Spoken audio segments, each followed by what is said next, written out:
Le Seigneur est merveilleux.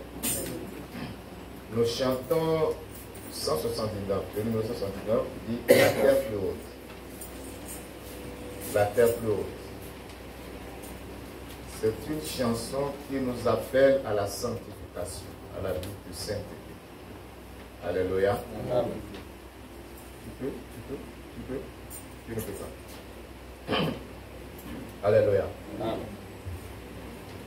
J'avance sur le chemin plus haut, je gagne des hauteurs chaque jour, j'évolue en priant toujours, fixe mes pieds sur la terre plus haute, élève-moi Seigneur, fixe mes pieds par la foi sur la terre céleste, où amour, joie, lumière abonde, fixe mes pieds sur la terre plus haut. Ça peut aller? Ou on apprend d'abord? On fait l'école d'abord? Hein? Sur le chemin plus haut, je gagne des hauteurs chaque jour, j'évolue en priant toujours, fixe mes pieds sur la terre plus haute, élève-moi Seigneur, fixe mes pieds par la foi sur la terre céleste, ô amour, joie, lumière abonde, fixe mes pieds sur la terre plus haut. Un, go. J'avance sur le chemin plus haut, je gagne des hauteurs chaque jour, j'évolue en priant toujours, fixe mes pieds sur la terre plus haut, élève-moi Seigneur,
de t'élever ce matin, de fixer tes pieds sur la terre céleste. Parle au Seigneur. C'est le jour pour toi de monter à la terre plus haute, où tes pieds seront fixés sur la terre céleste. Où abonde joie, paix, joie et lumière.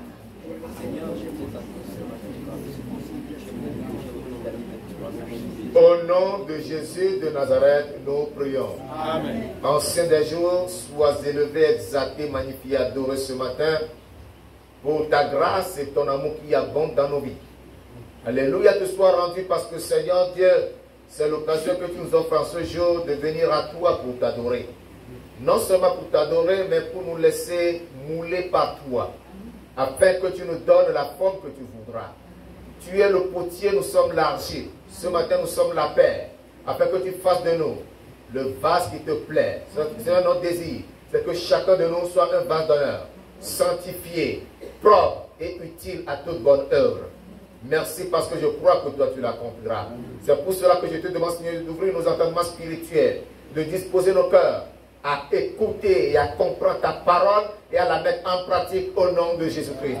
Que personne, Seigneur, je te supplie, ne sorte d'ici étant le même, mais que paix, la connaissance des signes annonciateurs de ton avènement et de la préparation que tu exiges de nous, nous amène, Seigneur, chacun de nous, à nous préparer pour te rencontrer le jour où la trompette sonnera pour rassembler tes élus. Nous te disons merci parce que tu nous as exaucés. Gloire et honneur te soient rendus pour ta fidélité. Au nom de Jésus-Christ de Nazareth, nous avons prié. Amen. Amen. Amen. Veuillez vous asseoir, que Dieu vous bénisse. Je vous souhaite tous la bienvenue dans la maison du Seigneur ce matin. Et je souhaite une chaleureuse bienvenue à tous les frères et sœurs qui adorent avec nous pour la première fois en ce jour. À la fin, nous allons vous accueillir et avoir un bref entretien avec vous. Soyez bénis au nom de Jésus-Christ. Le message autour duquel nous nous rassemblons ce matin est intitulé « L'imminence du retour de Jésus-Christ ». L'imminence du retour de Jésus-Christ. C'est-à-dire,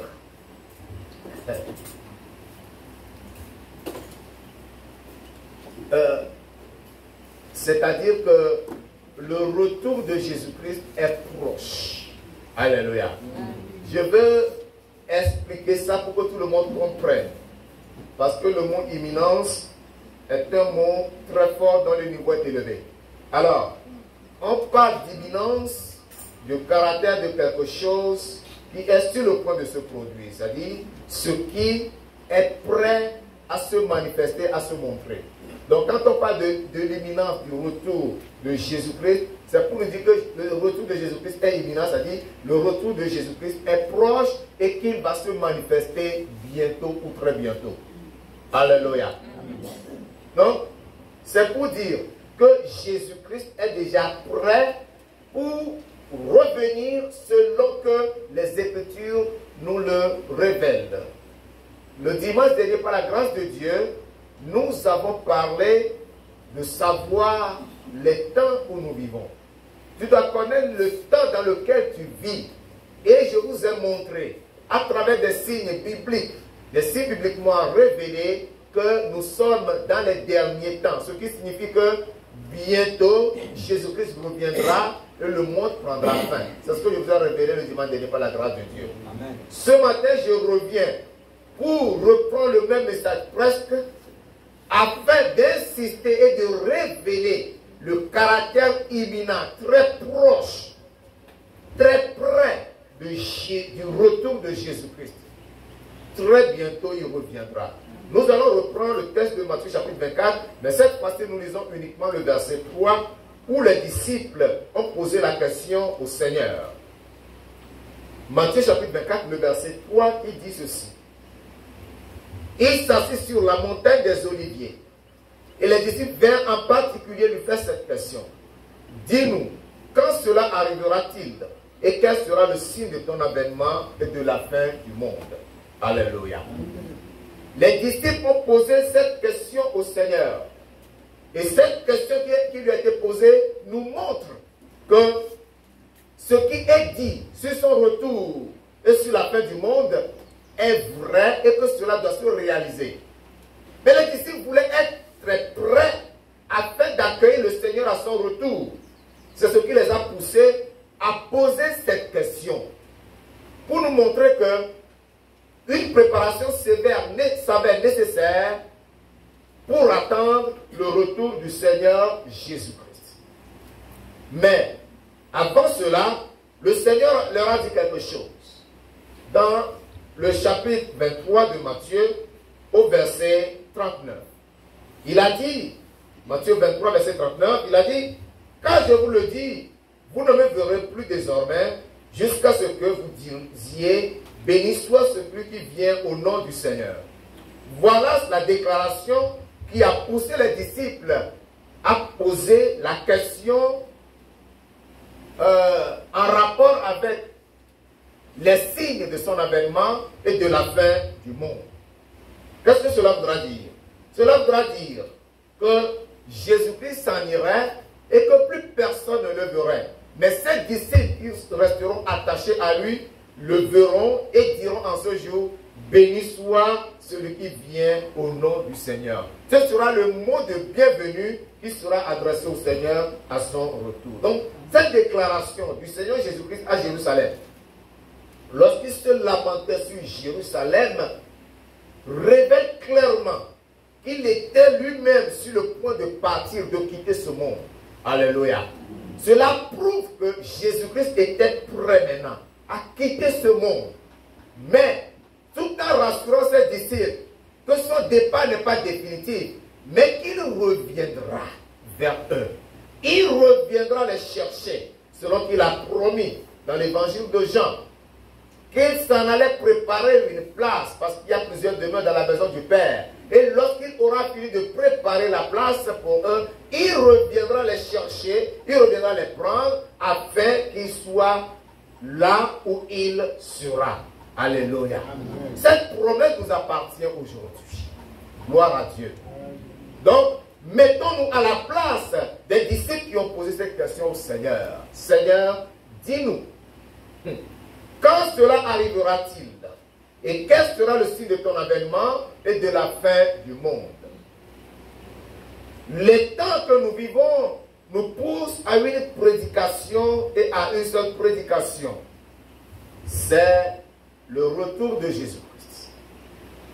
C'est l'alarme que nous devons sonner dans les oreilles des hommes dans ces derniers jours, afin qu'ils sachent que le monde dans lequel nous vivons prendra fin. Alléluia. Amen. Soyez bénis. Amen. Cette déclaration de Jésus-Christ sur sa venue doit pousser les chrétiens à se préparer et à avertir les autres. Donc ce que je vous dis ce matin, c'est un avertissement que je vous donne. Afin que vous aussi, à votre tour, vous puissiez avertir les autres.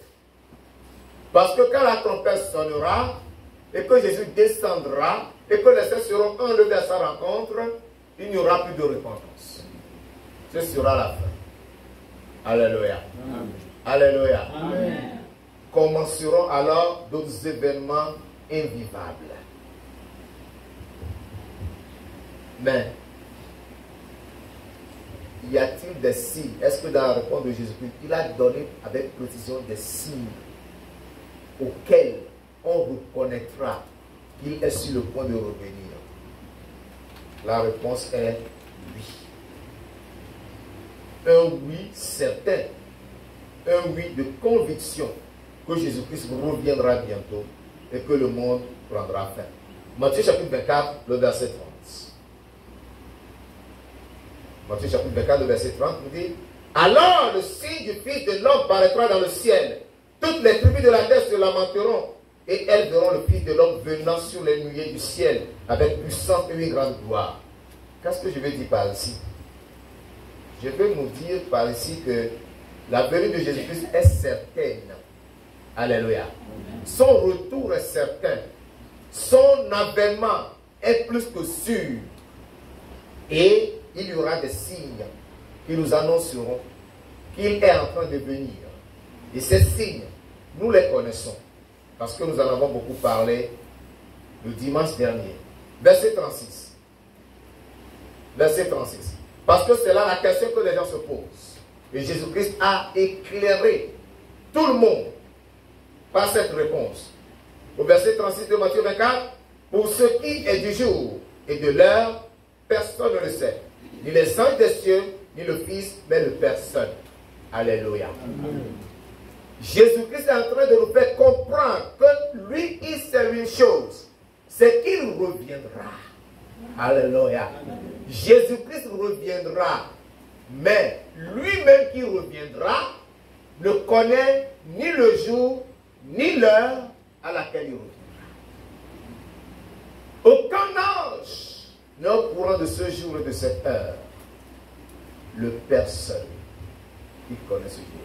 C'est pour vous dire que si quelqu'un se plaît à vous dire aujourd'hui que Jésus reviendra tel jour à telle heure, dites-lui tu mens. Alléluia. Regardez-le tout droit dans les yeux, dites-lui tu es menteur. Cela n'existe pas. Parce que Jésus-Christ dit, et moi je crois à la Bible, c'est pourquoi je la prêche, il dit que pour ce qui est du jour et de l'heure, personne ne le sait. Ni les âmes des cieux, ni le Fils, ni lui-même Jésus-Christ, mais le Père seul. C'est un secret que le Père seul détient. Il n'y a que le Père seul qui ordonnera au Fils, Fils, il est temps, descend. Et le Fils descendra. Alléluia. Ce jour reste encore une mythe. Cette heure demeure encore une mythe. Personne ne le connaît et personne ne le connaîtra. Le Père seul le sait. Et quand ce sera l'heure, le Père ordonnera, les anges sonneront la trompette, le Fils descendra. Verset 37 à 39. Verset 37 à 39. Ce qui arriva du temps de Noé arrivera de même à l'avènement du Fils de l'homme. Car dans les jours qui précédèrent le déluge, les hommes mangeaient et buvaient, se mariaient et mariaient leurs enfants jusqu'au jour où Noé entra dans l'arche. Et ils ne se doutaient de rien jusqu'à ce que le déluge vint et les emporta tous. Il en sera de même à l'avènement du Fils de l'homme. Ceci pour nous dire qu'il n'y a aucun phénomène ni événement qui pourra arrêter le cours de la vie. La vie suivra son cours normal. Nous continuerons de vivre normalement jusqu'à ce que le Seigneur vienne. Parce qu'au jour de Noé, lorsqu'il construisait son arche, les gens vaquaient librement à leurs occupations. Ceux qui devaient aller à la pêche, allaient à la pêche. Ceux qui devaient aller au champ, allaient au champ. Ceux qui devaient aller au pâturage, allaient au pâturage. Ceux qui devaient festoyer, festoyaient. Il y avait les mariages. Les pères mariaient les fils et les filles, etc., etc. Et les hommes se mariaient. Tout se passait normalement. Rien n'a changé le cours de la vie. Alléluia. Amen. Donc, la vie continuera normalement avec nous et le Seigneur viendra. Tu ne vas jamais te lever un jour pour trouver le soleil se lever à l'ouest pour aller se coucher à l'est. Le soleil se lèvera toujours à l'est et se couchera à l'ouest. Alléluia. Amen. La terre n'ira jamais prendre la place du ciel pour que le ciel vienne prendre la place de la terre. Tout sera toujours normal. Les arbres continueront de porter des fruits. Les fruits des arbres ne pousseront jamais sur les racines. Ils seront toujours sur les branches. Il n'y aura aucun phénomène extraordinaire pour te dire que Jésus-Christ est en train d'arriver. Néanmoins, il y a des signes qui nous diront que Jésus-Christ est sur le point de venir. C'est pour cela que dans la première partie de mon message, je vous parlerai des signes précurseurs de l'avènement de Jésus-Christ. Les signes précurseurs, c'est-à-dire les signes annonciateurs, des signes qui annoncent, les signes qui nous disent que Jésus-Christ est sur le point de revenir. Deuxième partie, la certitude du retour de Jésus-Christ. Il y a des signes et c'est certain que Jésus-Christ reviendra. Quelle que soit la durée de la promesse, de la prophétie, de la révélation, Jésus-Christ reviendra et rien ne pourra empêcher son avènement. Amen. Troisième partie, notre préparation pour son retour.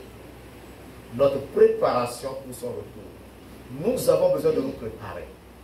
Comme les disciples avaient posé la question, dans l'intention de se préparer pour ne pas rater l'événement, de la même manière, nous aussi aujourd'hui, nous avons intérêt à nous préparer pour ne pas rater cet événement.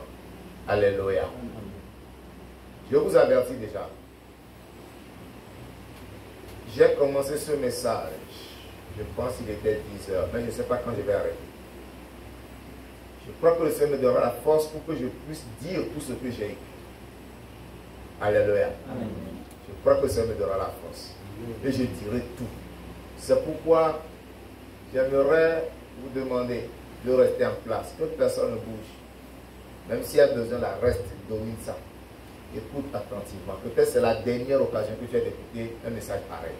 Tu ne l'écouteras plus. Avec ça, tu dois te préparer.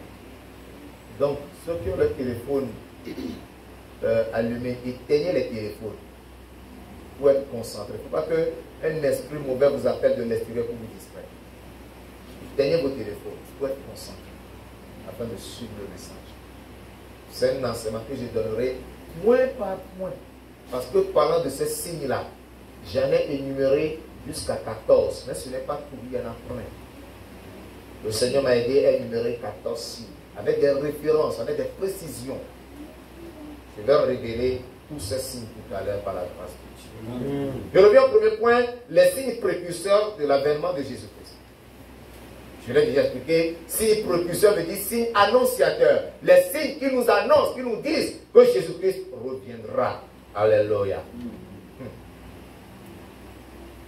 En parcourant les 16 Écritures et en accordant la question des disciples dans Matthieu chapitre 24 au verset 3 que nous avons déjà lu, à l'évangile de Luc au chapitre 21 que je vais nous lire, Luc chapitre 21 du verset 8 au verset 19, nous allons découvrir des signes qui nous sont présentés dans ce passage. Luc chapitre 21 du verset 8 au verset 19. Jusqu'au verset 20. Suivez bien la lecture. Jésus répondit, prenez garde que personne ne vous séduise. Prenez garde que vous ne soyez séduits. Car plusieurs viendront en mon nom disant, c'est moi, et le temps approche. Ne les suivez pas. Quand vous entendrez parler de guerre et de soulèvement, ne soyez pas effrayés, car il faut que ces choses arrivent premièrement. Mais ce ne sera pas encore la fin. Alors il leur dit, une nation s'élèvera contre une nation et un royaume contre un royaume. Il y aura des tremblements de terre et en divers lieux des pestes et des famines. Il y aura des phénomènes terribles et des grands signes dans le ciel. Mais avant tout cela, on mettra la main sur vous et l'on vous persécutera. On vous livrera aux synagogues. On vous jettera en prison. On vous mènera devant les rois et devant les gouverneurs à cause de mon nom. Cela vous arrivera pour que vous serviez de témoignage. Mettez-vous donc dans l'esprit de ne pas préméditer votre défense. Car je vous donnerai une bouche et une sagesse à laquelle tous vos adversaires ne pourront résister ou contredire. Vous serez livrés même par vos parents, par vos frères, par vos proches et par vos amis. Et ils feront mourir plusieurs d'entre vous. Vous serez haïs de tous à cause de mon nom. Mais il ne se perdra pas un cheveu de votre tête. Par votre persévérance, vous sauverez vos âmes. Lorsque vous verrez Jérusalem investi par des armées, sachez alors que la désolation est proche. Amen. Amen. Dans cette réponse du Seigneur Jésus-Christ, il a révélé les signes qui vont marquer le temps de son retour. La fois dernière, nous avons lu ces signes dans Matthieu 14, Matthieu 24 du verset 1 au verset 14. Aujourd'hui, j'ai préféré le texte de Luc parce que Luc donne certains détails, certaines précisions que Matthieu n'a pas pu donner. Lorsque nous parcourons les Saintes Écritures, nous découvrons que plusieurs signes sont donnés pour indiquer l'imminence ou l'approche de l'avènement du Seigneur.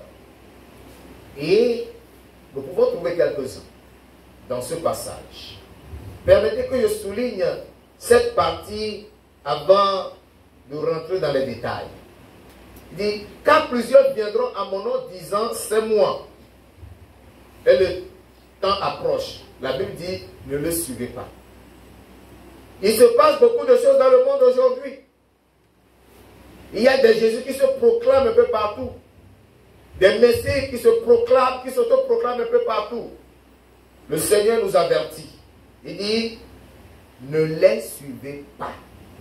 Ils vous diront, c'est moi Jésus, suivez-moi. C'est moi le Christ, suivez-moi. Je pense qu'il y en a eu un en Ouganda. Il y en a eu au Burkina. Il y en a actuellement en Côte d'Ivoire. Je ne sais pas encore où. Au Bénin. Quoi, Dagobi. Alléluia. Nous avons une au Bénin. Parfaite. Elle s'appelle Parfaite. Qui se proclame aussi Jésus, le Saint-Esprit. C'est ça, non? La Bible dit quoi? Ne les suivez pas. Mais ce qui m'étonne, c'est que ce sont des gens qui drainent des foules. Malgré l'avertissement du Seigneur, cela draine des foules immenses qui sont à leur suite. Je ne sais pas ce que l'homme cherche. L'homme aime qu'on le trompe. L'homme n'aime pas la vérité. C'est pourquoi tout cela arrive. Mais toi, tu es averti ce matin. Le Seigneur te dit, ne les suis pas. Ne les écoute pas. Ne va pas avec eux.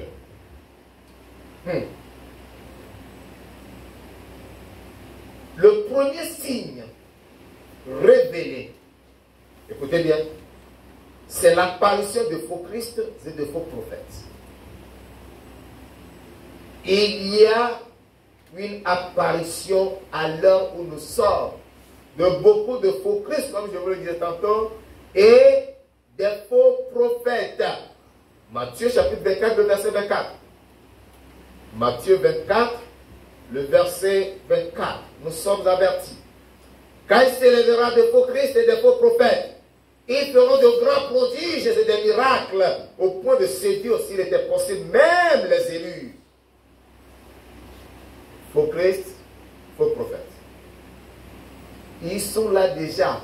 D'autres plus graves et plus dangereux viendront. Parce que tous les signes qui nous sont montrés, nous sont montrés pour déterminer leur évolution. Ce sont des choses qui vont évoluer avec le temps. Ce sont des choses qui vont progresser. Depuis que Jésus les a annoncés, ils ont commencé à se manifester. Mais c'était tout petit. C'était en bas. Et au fil des années, ça ne fait qu'augmenter, augmenter, augmenter, augmenter, au point qu'aujourd'hui, c'est à un niveau très élevé. Tous ces signes, c'est un niveau très élevé. Mais Jésus nous dit quoi? Ce n'est pas encore la fin. Alléluia. Ils en viendront encore. Ces signes viendront encore. Ces signes seront là encore. Plus grands, plus intenses et plus immenses.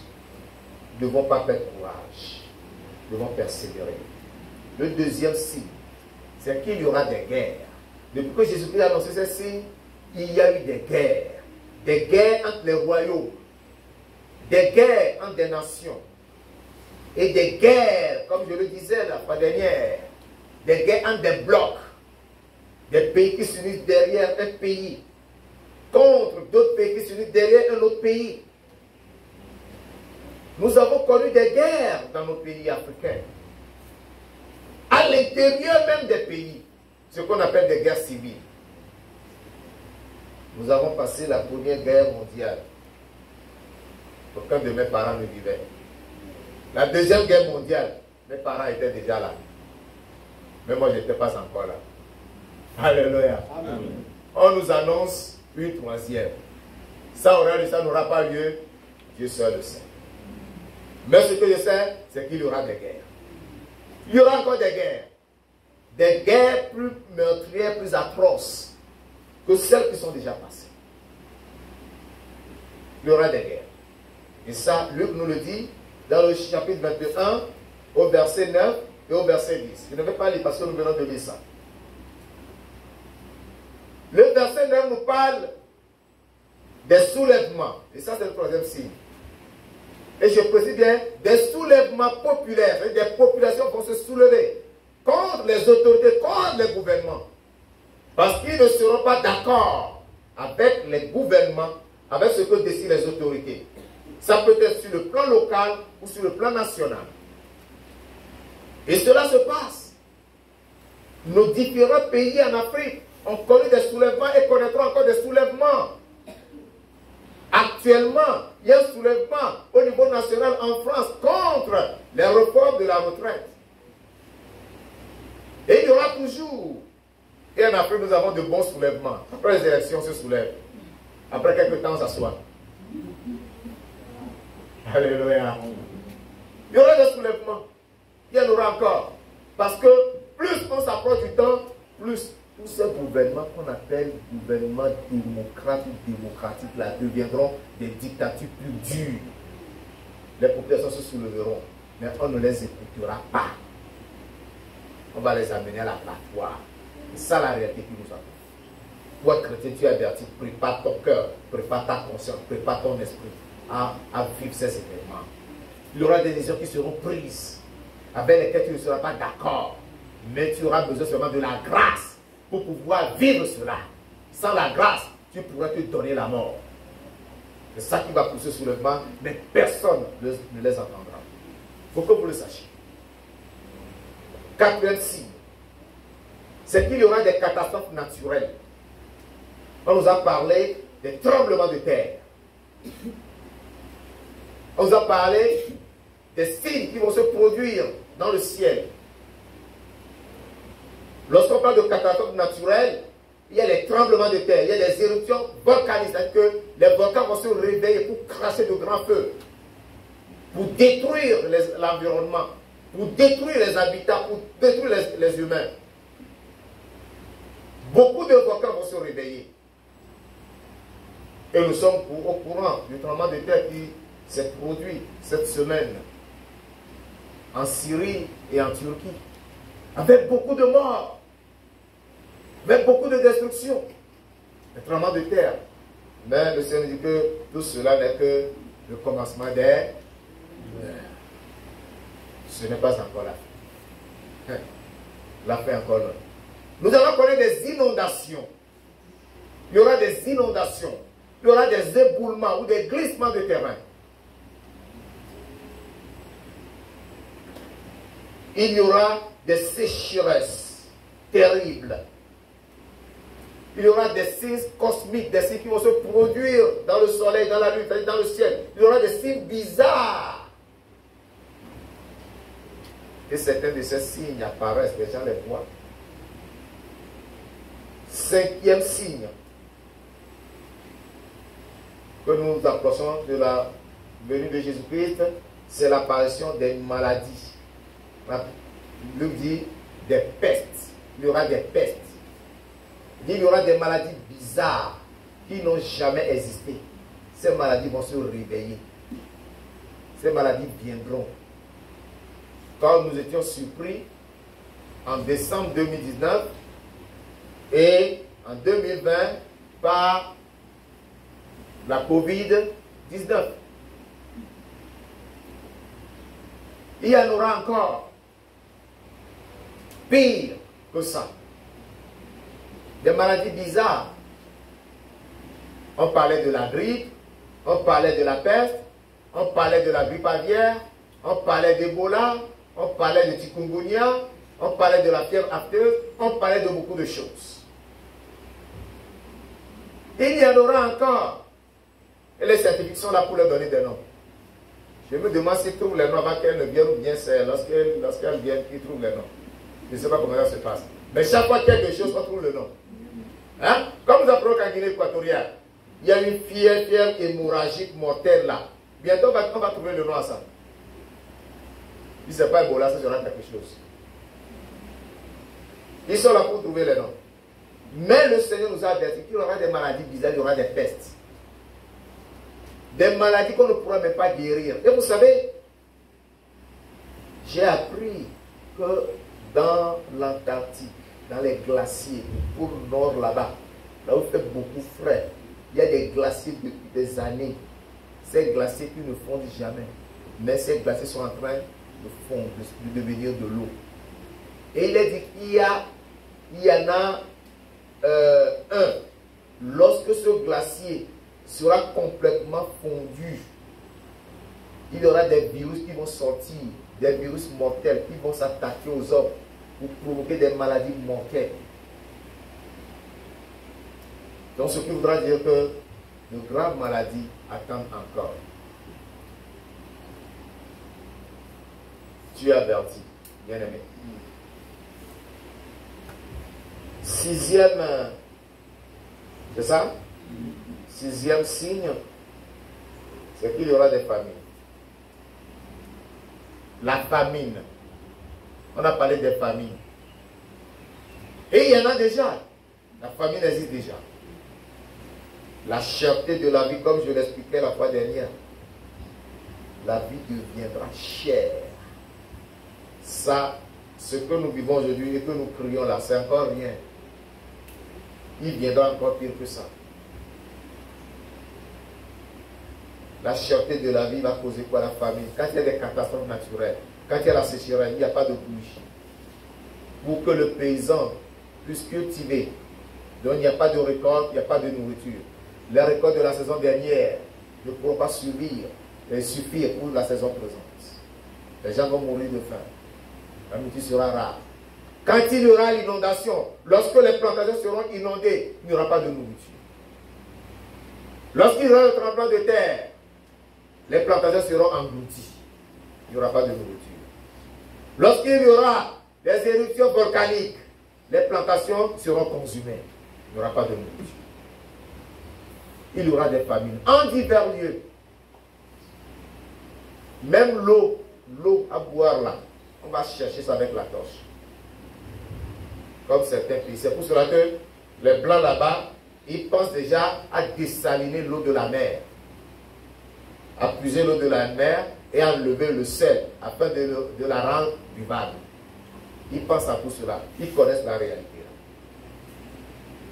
Ils savent qu'il y aura des catastrophes sur la terre. C'est pourquoi ils s'évertuent à aller habiter sur Mars. Pour eux, la vie sera possible sur Mars. Ils pensent à fuir la planète Terre pour se réfugier sur d'autres planètes. Or, c'est la seule planète que Dieu a donnée aux hommes. Alléluia. Ils n'iront nulle part, on sera tous ici. Alléluia. Suivant, le signe suivant. Et ici, prêtez bien attention. Il y aura une persécution généralisée contre les chrétiens. Persécution comment? Généralisée contre les chrétiens. Jésus-Christ a dit, nous allons le lire. Luc chapitre 21. Luc chapitre 21.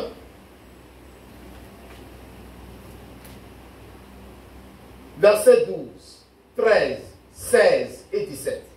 Luc 21, verset 12 et 13. Il dit, mais avant tout cela, on mettra la main sur vous et l'on vous persécutera. On vous livrera aux synagogues. On vous jettera en prison. On vous mènera devant des rois et devant des gouverneurs à cause de mon nom. Parce que tu t'appelles chrétien, parce que tu portes le nom de chrétien, parce que tu es appelé du nom de Christ, on te persécutera, on te fera la guerre. On va te traîner devant les tribunaux. On déposera faussement sur ton compte et tu ne pourras même pas te défendre. Mais le Seigneur nous rassure que lorsque ça arrivera, que nous ne préméditions pas nos défenses. Parce que le Seigneur sait que nous-mêmes, si nous voulons nous défendre, nous ne le pouvons pas. C'est pourquoi il nous a dit de ne pas préméditer nos défenses. Car lui-même, il donnera une langue et une sagesse à laquelle personne ne pourra résister du contre. Alléluia. C'est lui-même qui sera notre défenseur. Lisons le verset 13. Cela vous arrivera pour que vous serviez de témoignage, afin qu'ils sachent que Jésus-Christ est vrai, qu'il reviendra. Alléluia. Et qu'il a des gens qui croient en son nom. Versets 16 et 17. Vous serez livrés même par vos parents, par vos frères, par vos proches et par vos amis. Et ils feront mourir plusieurs d'entre vous. Vous serez haïs de tous à cause de mon nom. Il a encore repris. Ce ne sont pas des étrangers qui nous feront la guerre. Ce sont nos parents, nos propres parents. Le père sera livré par les fils livrés par les pères, les filles par les mères, etc. Les mères par les filles. La belle-fille livrera sa belle-mère, la belle-mère livrera sa belle-fille, et ainsi de suite. Nos proches seront nos ennemis, bien-aimés.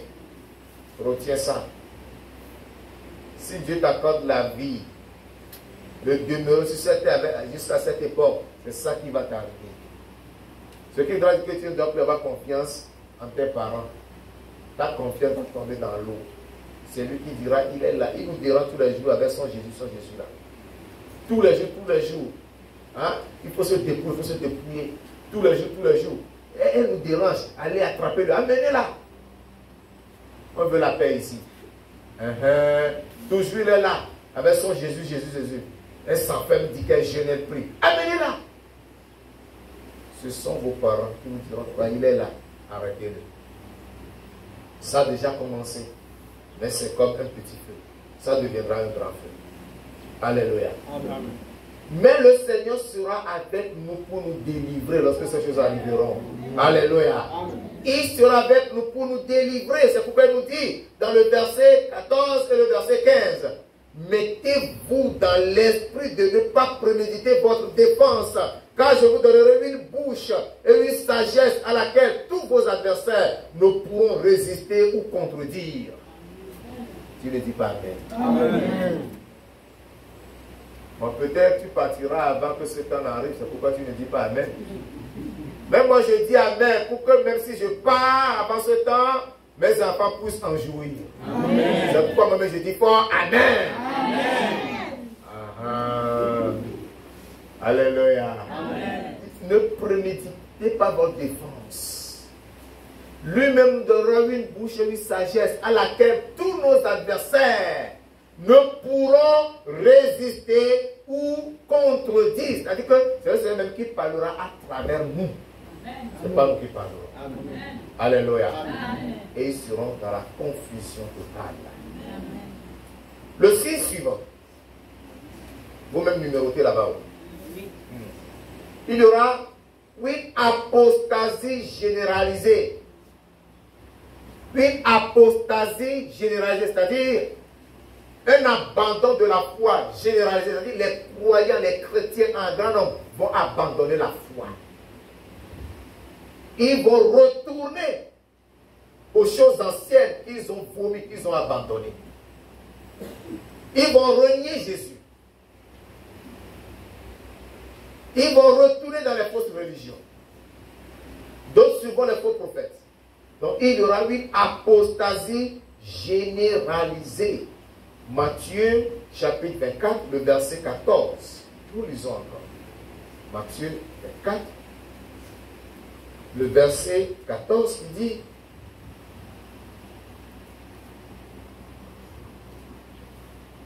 non, attendez, je ne suis pas là, excusez-moi, je ne sais plus, je suis allé trop vite. Oui, c'est plutôt le verset 12, c'est plutôt le verset 12. C'est plutôt le verset 12. Et parce que l'iniquité se sera accrue, la charité du plus grand nombre se refroidira. À cause de l'abondance du péché. L'amour du plus grand nombre de chrétiens pour Jésus-Christ, leur amour pour Dieu, leur amour pour l'Église, leur amour pour les frères se refroidira. Cela voudra dire quoi? Ils vont retourner dans le monde, ils vont repartir aux choses anciennes qu'ils avaient abandonnées, aux choses qu'ils avaient vomies. Ils vont retourner à ces anciennes choses-là. C'est ça que nous appelons l'apostasie généralisée. Voyons 2 Thessaloniciens chapitre 2, le verset 3. 2 Thessaloniciens, le chapitre 2, au verset 3. Il dit que personne ne vous séduise d'aucune manière, car il faut que l'apostasie soit arrivée auparavant et qu'on ait vu paraître l'homme du péché, le fils de la perdition. Il faut que l'apostasie soit arrivée auparavant. L'apostasie, l'abandon de la foi, cela arrivera. Alléluia. Quand ce temps arrivera, quand tu vois le frère, ah, je suis venu vers toi pour t'exhorter. Non. Donne l'exhortation pour toi, mais tu peux même partir. Moi, je n'ai pas le temps de t'écouter. Il ne faut pas être surpris. C'est déjà prédit. Et ça va arriver. Quand tu ne vois pas le frère à l'église, que tu l'appelles, ah, mon frère, je n'étais pas venu au culte. Ah, l'histoire d'église la même, hein? On est fatigué. Ne sois pas du tout étonné. C'est déjà dit et ça va s'accomplir. Alléluia. Le Seigneur nous avertit. Et ne cesse jamais de nous avertir. Cependant, à côté de cela, il y aura une expansion à l'échelle mondiale de l'évangile. C'est-à-dire que, au niveau mondial, l'évangile sera répandu partout. La bonne nouvelle sera prêchée partout. C'est ce que le verset 14 de Matthieu 24 nous dit. Matthieu 24, au verset 14. Nous le lisons. Cette bonne nouvelle du royaume sera prêchée dans le monde entier pour servir de témoignage à toutes les nations. Alors viendra la fin. Écoutez très bien. Il est dit que la bonne nouvelle du royaume sera prêchée dans le monde entier. Des gens disent qu'il y aura beaucoup de convertis. Il y aura beaucoup de chrétiens. C'est pas ce que la Bible dit. La Bible ne dit pas que les gens se convertiront massivement à Christ. La Bible dit que l'évangile sera prêché dans le monde entier pour servir de témoignage. Ce qui veut dire que des gens seront incrédules à l'évangile. Cependant, l'évangile fera sa percée dans le monde entier et sera annoncé partout. Même là où les portes sont fermées, l'évangile pénétrera tous ces milieux. Mais les gens resteront insensibles.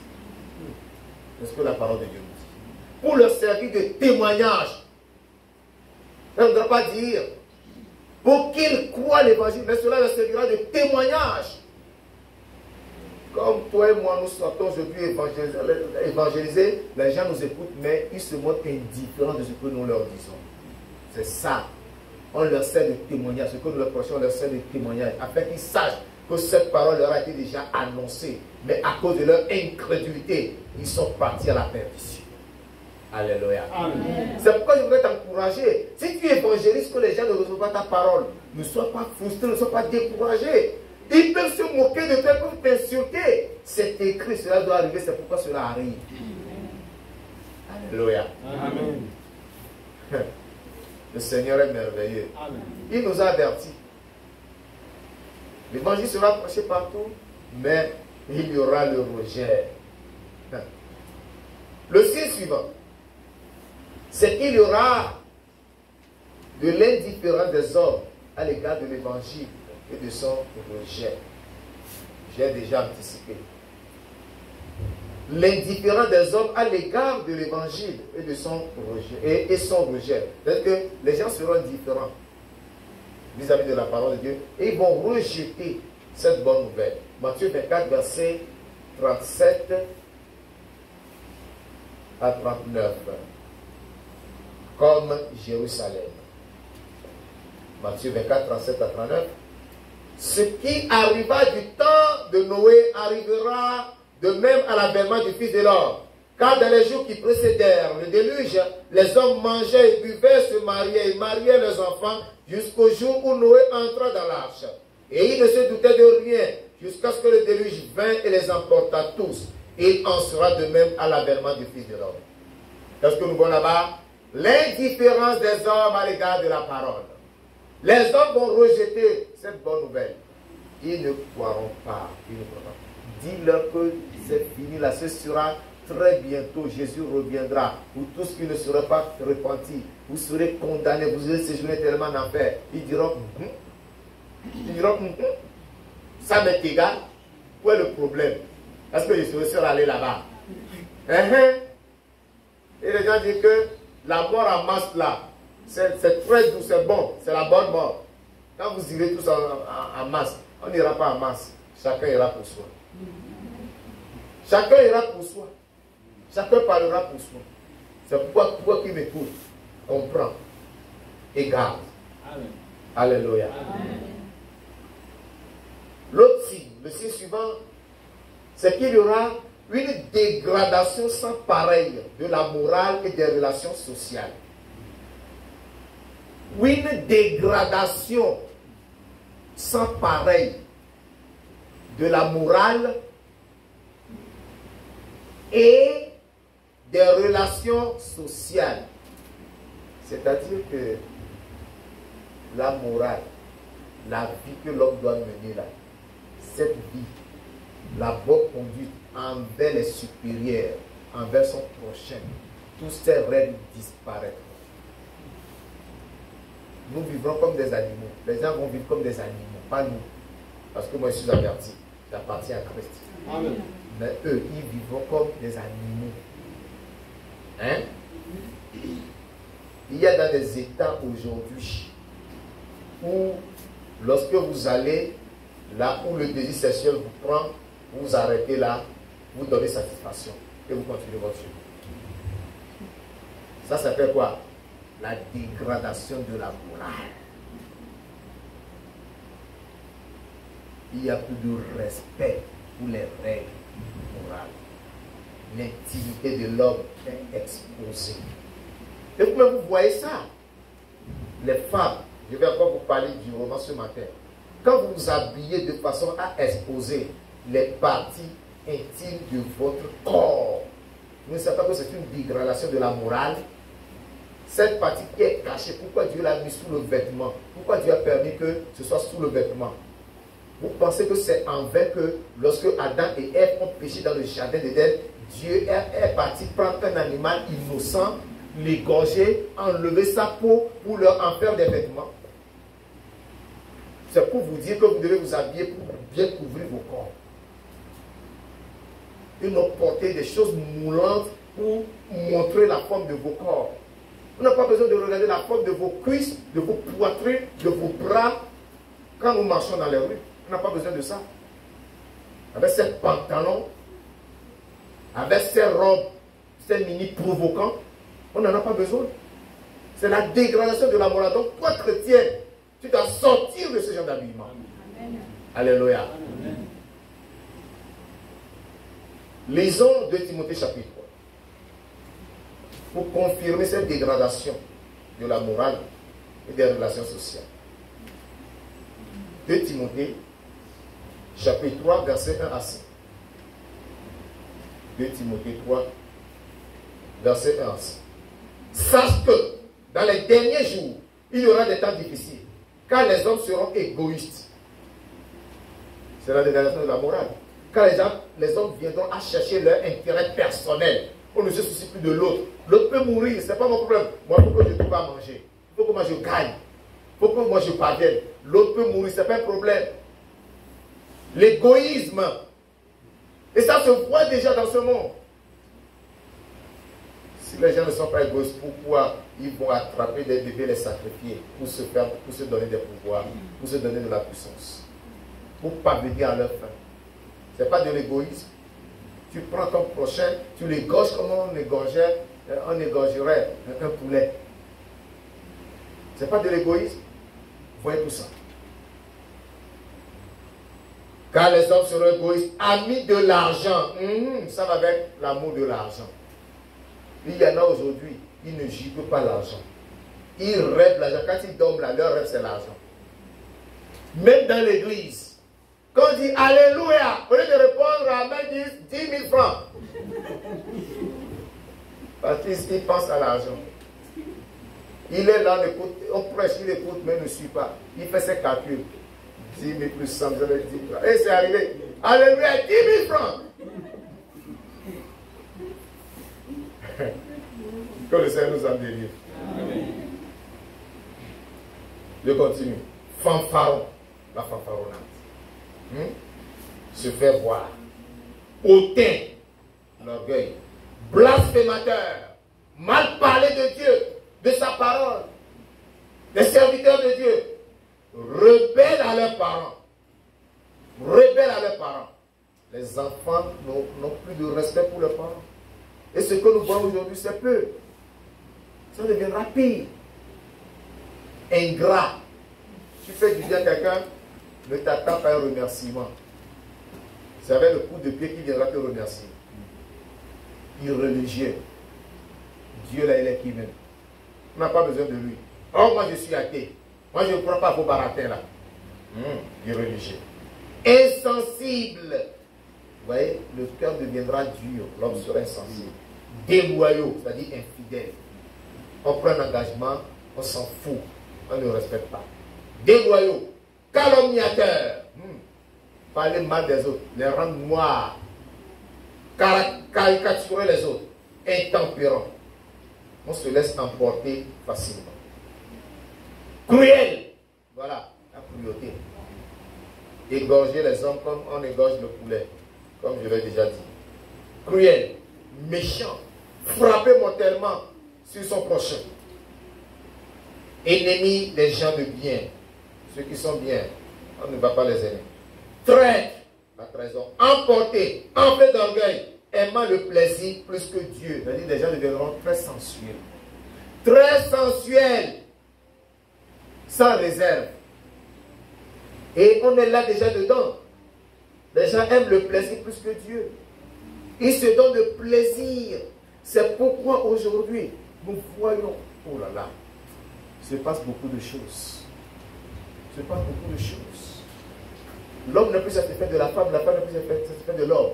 La satisfaction de Dieu, c'est l'homme avec l'homme, la femme avec l'homme. Et on se crée même des sex toys, les jouets avec lesquels on se donne satisfaction aujourd'hui. Des abominations. On veut aller avec des animaux pour être satisfait. Ces choses abominables.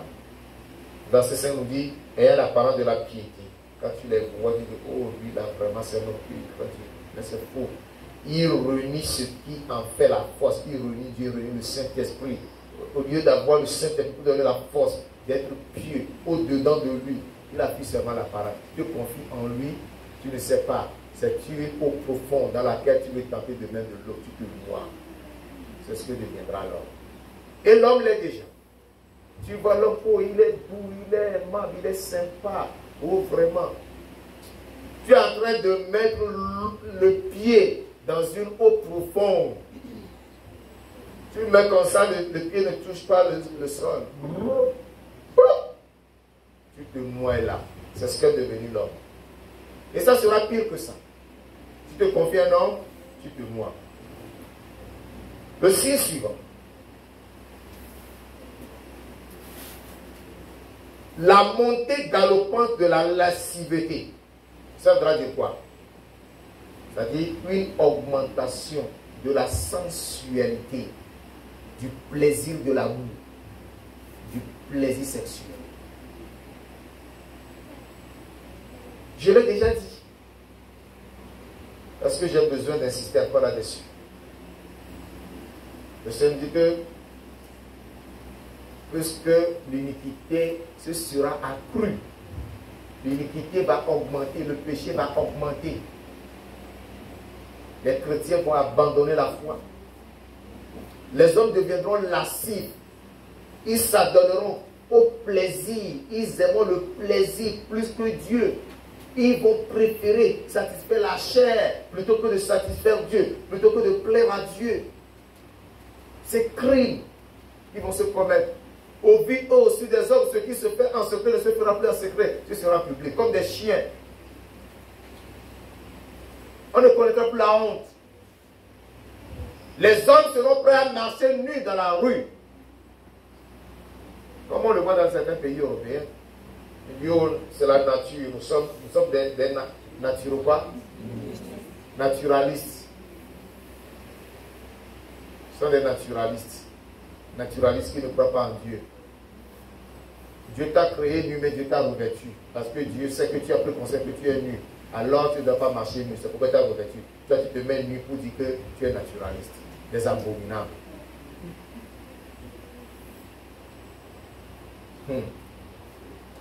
Ce sont des choses qui envahissent le monde. Il y aura, je pense que c'est le dernier signe, l'invasion de Jérusalem par des armées étrangères. Quoi qu'on dise, il faut que nous ayons un regard sur Jérusalem. il y aura des choses qui vont se passer. Le signe qui nous dira que Jésus-Christ revient, que tout est accompli, que Jésus-Christ est déjà là, qu'il est déjà à la porte. C'est lorsque des armées étrangères iront investir Jérusalem. Jésus nous a dit, le salut vient des Juifs. Tout commencera par là, tout s'achèvera par là. C'est pourquoi il faut toujours avoir un regard sur Jérusalem. On a enlevé la capitale politique d'Israël de Jérusalem pour l'amener à Tel Aviv. Mais tout revient à Jérusalem. Qu'est-ce que Trump a fait? Trump a ramené l'ambassade des États-Unis de Tel Aviv à Jérusalem. C'est prophétique. C'est un signal fort. Il faut avoir les regards tournés sur Jérusalem. Luc chapitre 21, le verset. Luc chapitre 21, le verset. Pour terminer cette première partie. Lorsque vous verrez Jérusalem investi par des armées, sachez alors que la désolation est proche. Alléluia. Amen.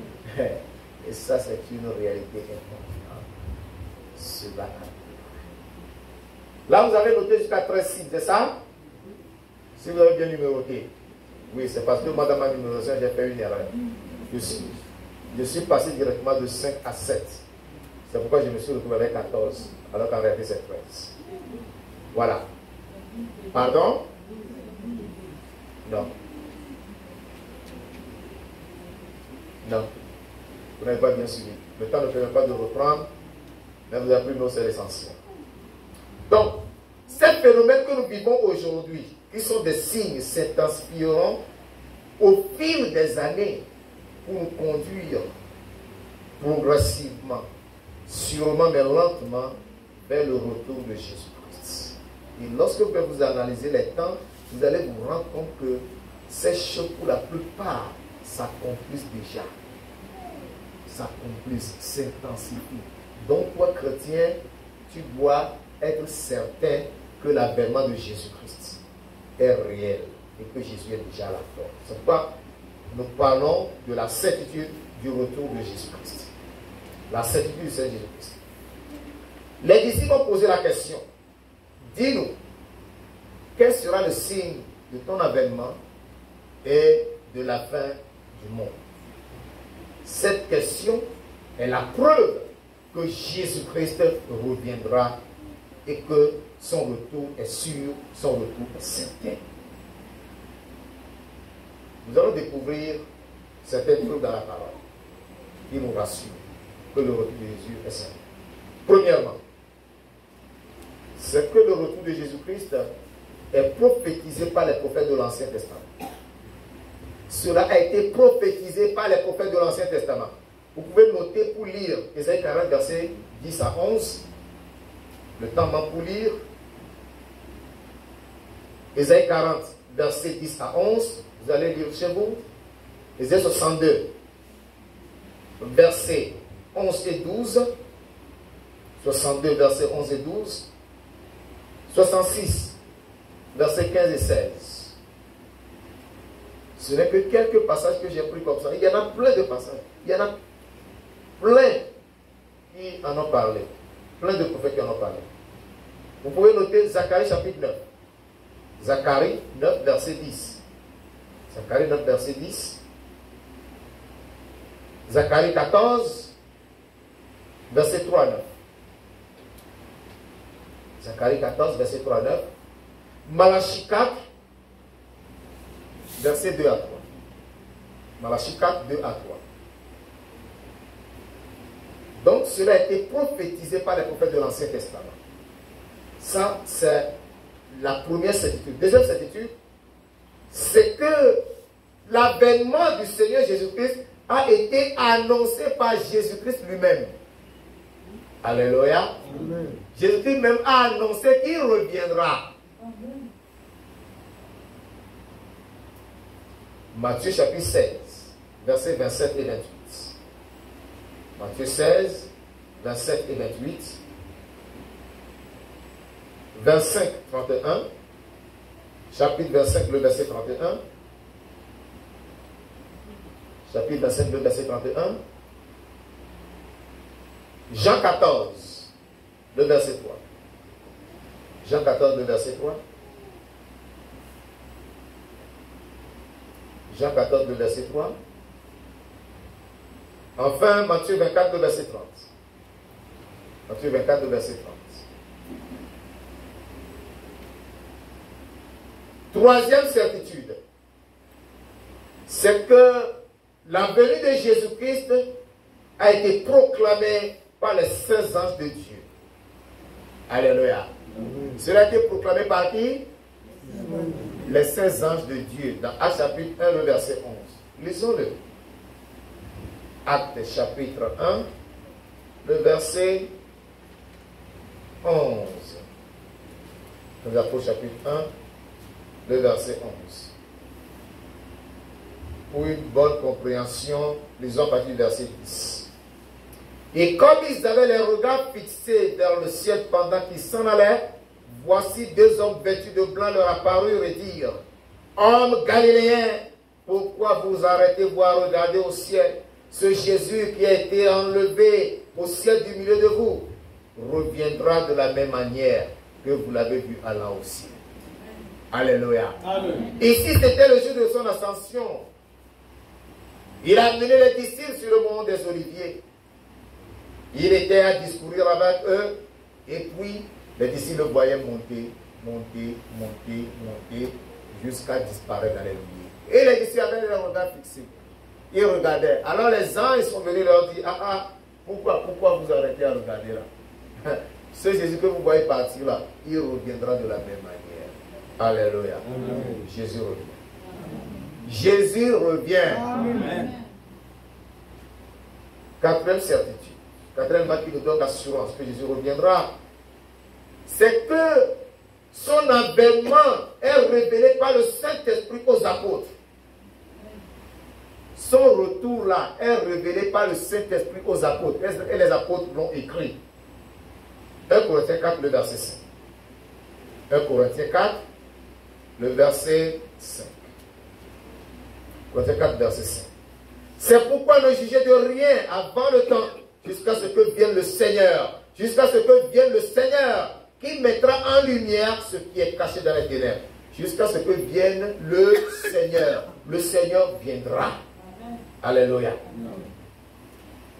1 Corinthiens 15, verset 23. Chapitre 15, le verset 23. Mais chacun en son rang, Christ comme promise, puis ceux qui appartiennent à Christ lors de son avènement.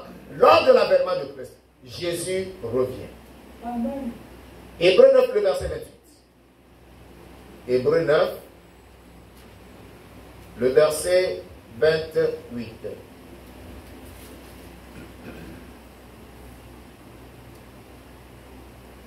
De même, Christ, qui s'est offert une seule fois pour porter les péchés de plusieurs, apparaîtra sans péché une seconde fois à ceux qui l'attendent pour leur salut. Alléluia.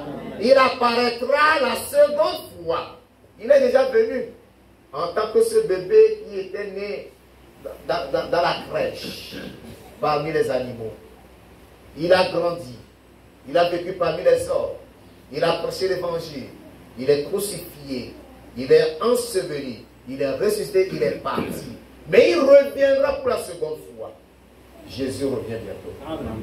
1 Thessaloniciens chapitre 4, le verset 16. 1 Thessaloniciens chapitre 4, le verset 16. 1 Thessaloniciens chapitre 4, le verset 16. Car le Seigneur lui-même a un signal donné à la voix d'un archange et au son de la trompette de Dieu descendra du ciel. Alléluia. Amen. Le Seigneur même descendra du ciel. Le Saint-Esprit a révélé cela aux apôtres et ils les ont écrits pour notre édification. Alléluia. Amen. Cinquième preuve, c'est que l'apôtre Jean l'a déclaré dans l'île de Patmos où il a été condamné à mort. Il a été jeté dans cette île pour être dévoré par les bêtes féroces. Mais Jésus est ici avec toi. aucune bête ne te dévorera. Ici, là, je t'attendais, c'est pour te révéler des choses profondes qui vont arriver sur ce monde. Alléluia. C'est pour cela que l'apôtre Jean a eu la certitude qu'il reviendra. Et il l'a dit dans Apocalypse chapitre 1 au verset 7. Apocalypse, le dernier livre de la Bible, chapitre 1 au verset 7. Apocalypse chapitre 1 au verset 7. Où il est écrit, voici, il viendra la nuit et tout élevera, même ceux qui l'ont percé, et toutes les tribus de la terre se lamenteront à cause de lui. Oui, amen. Il vient avec les nuées. Il vient avec une grande gloire. Jésus revient bientôt. Dans le chapitre 19 d'Apocalypse, au chapitre 19, du verset 11 au verset 16. Verset 11, verset 16. Oui, j'ai vu le ciel ouvert et voici par un cheval blanc. Celui qui le montait s'appelle fidèle et véritable et il juge et combat avec justice. Ses yeux étaient comme une flamme de feu. Sur sa tête étaient plusieurs diadèmes. Il avait un nom écrit que personne ne connaît, si ce n'est lui-même. Et il était revêtu de vêtements teints de sang. Son nom est la parole de Dieu. Il s'agit de Jésus. Amen. Il s'appelle juste et véritable, fidèle et véritable. Il s'appelle encore parole de Dieu. Les armées qui sont dans le ciel le suivaient sur des chevaux blancs, revêtus de fer, les blancs purs. De sa bouche sortait une épée aiguë pour frapper les nations. Il les pètera avec une verge de fer et il foulera la queue du vin de la dent polaire du Dieu Tout-Puissant. Il avait sur son vêtement et sur sa cuisse un nom écrit, Roi des rois et Seigneur des seigneurs. Alléluia. C'est lui. Il est le Roi des rois, le Seigneur des seigneurs. Ce nom est gravé sur sa cuisse. Alléluia. C'est Jésus-Christ. Il revient. Septième élément de confirmation. C'est que Jésus-Christ, après sa résurrection et sa montée au ciel, lorsqu'il est déjà monté au ciel, du ciel, il a confirmé qu'il revient. Alléluia. Il était déjà au ciel, mais il a confirmé qu'il revient. Apocalypse, chapitre 16, le verset 15. Verset 16, verset 15. Voici, je viens comme un voleur. Alléluia. Ça, c'est Jésus même qui parlait à l'apôtre Jean dans l'île de Patmos. Voici, je viens comme un voleur. Heureux celui qui veille et qui garde ses vêtements afin qu'il ne marche pas nu et qu'on ne voit pas sa honte. Voici, je viens comme un voleur. Il a déclaré, il a affirmé, il a confirmé qu'il revient. Et il vient comme un voleur. C'est-à-dire que personne ne saura quand il viendra, mais il vient. Il t'a averti. Le chapitre 22. Le chapitre 22, le verset 12.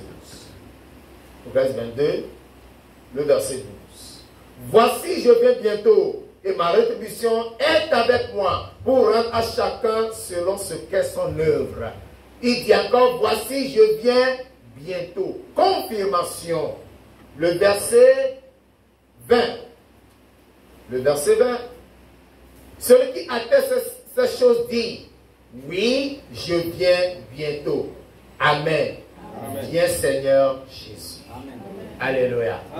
Lui-même l'a attesté, il a dit, je viens bientôt. C'est sorti de sa bouche, je viens bientôt. Jésus revient bientôt. N'écoutez pas les moqueurs qui, comme au temps de l'église primitive, disaient, mais où est la promesse de son avènement? Car depuis que les pères nous ont dit que Jésus reviendra, la fin du monde viendra, les choses sont pareilles, tout est comme dès le commencement. Où sont les promesses de son avènement? Jésus-Christ revient. Ce que moi je sais, il revient. Amen. Et je crois qu'il revient. Amen. Alléluia. Amen. Pour rendre à chacun selon ce qu'est son œuvre. Jésus revient pour te récompenser. Jésus revient pour rétribuer chacun. Les bonnes œuvres et les mauvaises œuvres. C'est pour cela que nous devons nous préparer. Amen. Dernier signe de certitude, c'est que ici, comme je l'ai déjà annoncé, la vie se poursuivra normalement. C'est aussi un signe que ça nous a donné qui reviendra. La vie se poursuivra comment? Normalement, mais il y a un bémol, avec l'augmentation de l'indifférence des hommes à l'égard de Dieu et de sa parole et du rejet de la bonne nouvelle. La vie se poursuivra normalement, mais les gens se montreront indifférents à l'égard de la parole et rejetteront Jésus-Christ. Matthieu 24, verset 35 à 39. Je l'ai déjà lu. Ce qui arriva au temps de Noé arrivera encore. Les gens vont vaquer à toutes leurs occupations, ils vont se livrer à toutes sortes de plaisirs. Et ils ne vont pas écouter les avertissements des prédicateurs de l'évangile. Comme Noé, prédicateur de la justice, prêchait en son temps pour avertir des gens. Imaginez, un homme qui a construit un grand bateau, un paquebot à étage, très immense. Vous imaginez le nombre d'années qu'il a pris pour construire ça? Et pendant tout ce temps, il disait aux hommes, cessez vos mauvaises actions parce que Dieu dit qu'il va envoyer une pluie immense qui va inonder et noyer toute la terre. Aucun homme ne pourra survivre. Repentez-vous, arrêtez vos mauvaises actions. Mais personne ne voulait l'écouter. Personne. De la même, tu prêches aujourd'hui. Les gens ne veulent pas t'écouter. Ils viennent même jusqu'à s'asseoir. Après, ils se lèvent, ils font ça, ils s'en vont. Ils restent avec sa bonne prédication. Reste avec ta bonne prédication. Quand s'il va avec ton incrédulité, même nous allons nous croiser là-bas. Alléluia. Et nous irons tous devant le trône. On verra qui sera justifié, qui sera condamné. Alléluia. Que le Seigneur nous aide. Notre préparation. Notre préparation. Écoutez très bien. Tout ce que nous avons écouté, c'est merveilleux. Mais ce dernier point est le point capital de tout ce que nous avons écouté. Le Seigneur a donné des signes de son avènement. La Bible a donné tous les signes de l'avènement de Jésus-Christ. La parole nous a confirmé que Jésus-Christ revient. Mais toi, personnellement, tu as besoin de te préparer. Alléluia. Et chaque fois que tu viens dans la maison de Dieu, c'est pour peaufiner ta préparation. Ne viens pas à l'église pour quelqu'un. Ne viens pas à l'église pour quelqu'un. Ne va pas au lieu de prière pour quelqu'un. Viens pour toi-même. Pour peaufiner, pour parfaire ta préparation. Et chaque jour, prépare-toi. Et quand tu viens dans l'église, ce sera pour parfaire ta préparation. Ne sors pas de l'église pour être pire que tu l'étais avant de venir. Mais deviens meilleur que tu l'étais avant de venir. Amen. Alléluia. Amen. Ceci voudra dire que notre préparation implique un renoncement au péché. Le renoncement au péché.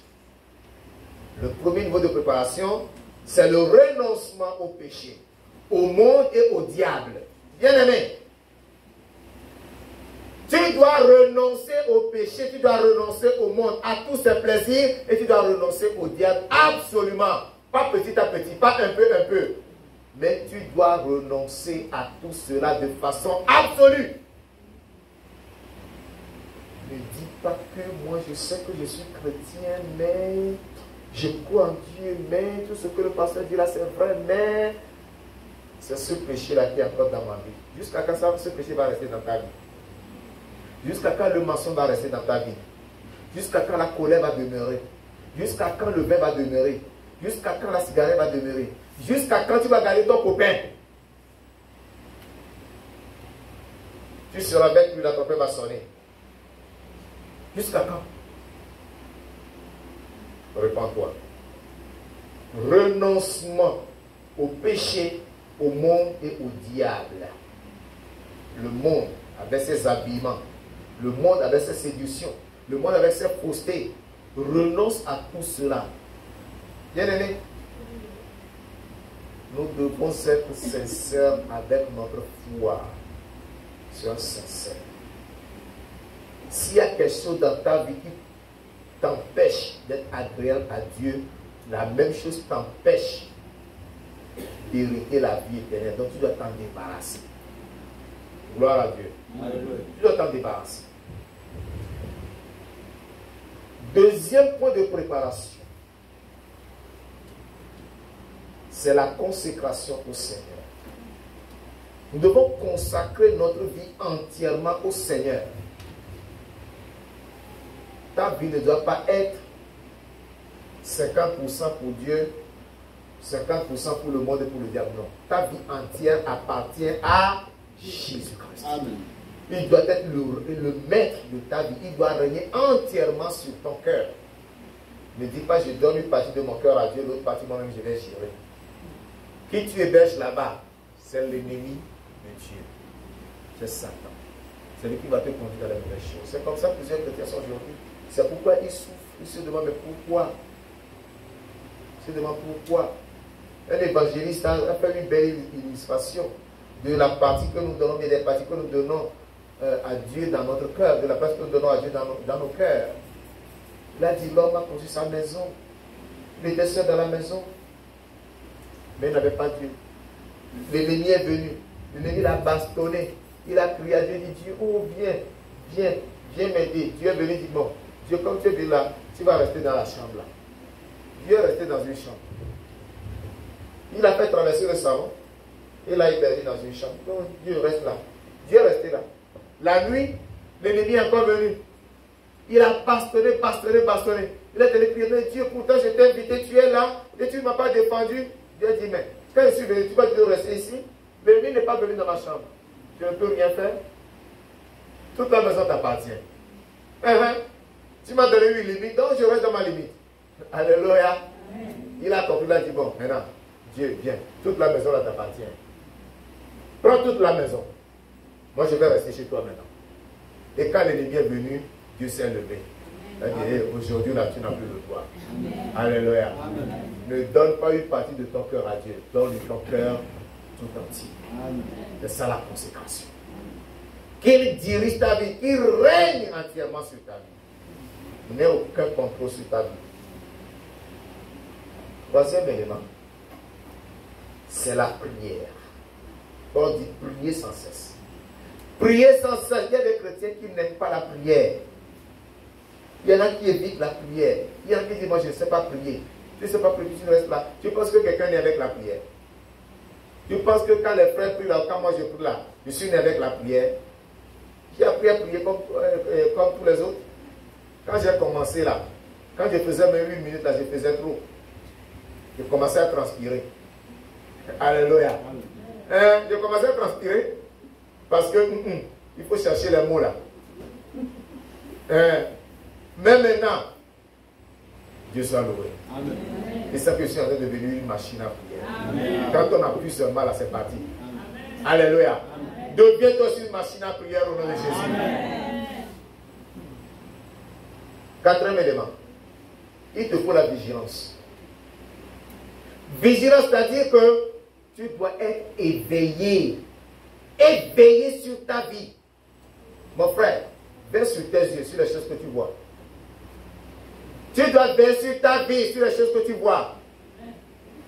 Tu ne dois pas regarder n'importe quoi. Tu ne dois pas fixer tes regards sur n'importe quoi. Ralentis ta curiosité. Tu cherches quoi? Qu'est-ce que tu veux connaître? Tu dois veiller sur ta bouche. La bouche là. La langue là. Dieu l'a fait prisonnière. Au fond de cette cavité, des militaires sont placés devant. Les dents sont des militaires. C'est pourquoi des fois, elles mordent méchamment la langue. Tu dis, aïe, je me suis mordu la langue, ça te fait mal. Ce sont des militaires qui surveillent la langue. Et les lèvres sont là. Mais la langue la sort pour dire des choses abominables. Veille sur ta langue pour ne plus dire des choses abominables. Alléluia. Amen. Veille sur tes pieds pour ne pas aller n'importe où. Que tes pieds ne te transportent pas dans des endroits malsains. Tes pieds ne doivent pas te transporter dans des bars, dans des boîtes de nuit. Tes pieds ne doivent pas te transporter dans des boxons chez les prostituées. Tes pieds ne doivent pas te transporter là où il y a la bagarre pour que tu ailles te bagarrer. Veille sur tes mains, sur ce que touche ta main. Il ne faut pas toucher au soumis. Il faut faire attention à ta main. Ne dis pas c'est ma main, je suis libre. Quand tu vas toucher le sexe opposé n'importe comment, ce n'est pas ta femme, ce n'est pas ton mari. Ta main se souille. Et c'est toute ta personne qui se souille. Veille sur ta main. Alléluia. Enfin, le dernier, le plus profond élément. Tous ces éléments-là nous amènent à la vie de sainteté. La sanctification, c'est laquelle personne ne verra le Seigneur. C'est pourquoi le Seigneur nous a dit. Alléluia. Lisons. Apocalypse 22, verset 11. Je vais lire au moins ça pour terminer. Que celui qui est juste soit encore, que celui qui est juste soit encore injuste. Que celui qui est souillé se souille encore. Et que le juste pratique encore la justice. Et que celui qui est saint se sanctifie encore. Bon, toi tu n'es pas encore saint. La Bible dit que celui qui est saint se sanctifie encore. Donc si celui qui est saint doit se sanctifier encore, cela veut dire que toi qui n'as pas encore, qui n'est pas encore parvenu à la sanctification, tu dois rechercher à présent la sanctification. Et chaque jour, tu dois te sanctifier. Alléluia. Amen. Sans cela, la trompette va sonner, tu vas rester. La trompette sonnera, tu vas rester. Aujourd'hui, tu le sais.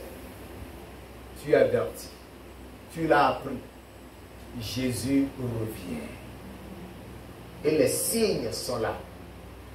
Et les preuves confirment que Jésus-Christ revient. Et on t'a montré la voie de la préparation.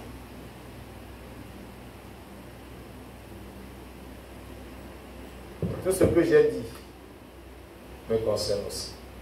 Te concerne aussi. Je me prépare pour ma part. Il faut que toi aussi tu te prépares pour ta part. Ma préparation ne te sauvera pas. La préparation de la mère ne sauvera pas la fille.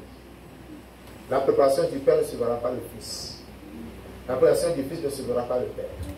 Chacun doit se préparer. La préparation du pasteur ne sauvera pas l'église.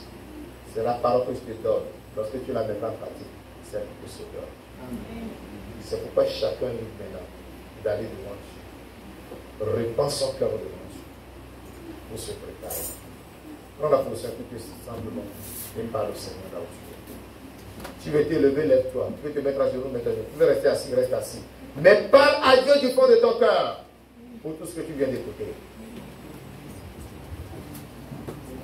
L'imminence du retour de Jésus.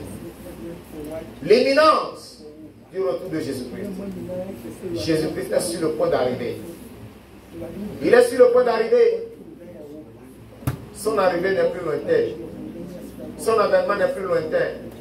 Son retour n'est plus loin. Il est plus proche de nous que lorsque nous avons voulu. Aujourd'hui, remets ta vie dans la main du Seigneur. Cherche à te sanctifier. Et reviens du péché. Sépare-toi de l'iniquité. Rejette le mal. Cherche à te sanctifier. Et prends la résolution de vaquer à la prière. Prends la résolution de consacrer ta vie au Seigneur. Ne garde pas la bouche fermée, ma soeur. Parle à Dieu, bien-aimé.